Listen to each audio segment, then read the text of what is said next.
សួស្តីបងប្អូននេះជាអំបោះបងប្អូននេះអំបោះអាចដេរបានច្រើនប្រភេទហ្នឹងគឺដេរសឡុងដេរកៅអៅដេរ pass up ដេរបីជើងគឺដេរបានទាំងអស់ច្រើនប្រភេទបងប្អូននោះជាអំបោះ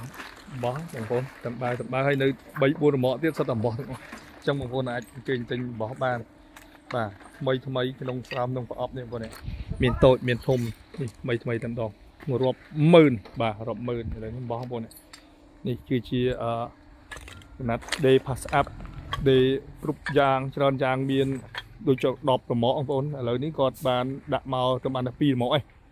ដឹកមកពីរោងចក្របងប្អូនទៅជាលេខ4បាទបងប្អូនអាចជើញទិញបានជាលក្ខណៈថ្លឹងគីឡូវាស់ម៉ែត្រផ្សេងនេះបងប្អូនស្បែកជើងអញ្ចឹងណាស្បែកជើងក៏រាប់ម៉ឺនដែរនេះស្បែកជើងបាទមានម៉ូតផ្សេងទៀតជាបាតស្បែកជើងឯងបាទច្រើន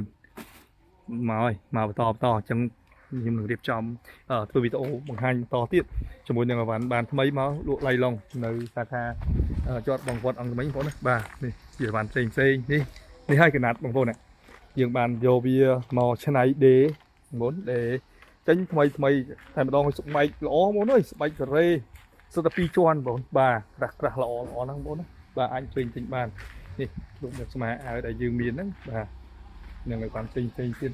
អីហើយនឹងបាទបងអញ្ជើញណាបាទអរគុណមែនទែនបាទប្រឡងដែលយើងបាទរៀបចំបងនេះហើយជាអំបោះបងអូខេណានេះហ៎ទុកអាហ្នឹងទុកហ៎គេយកហើយ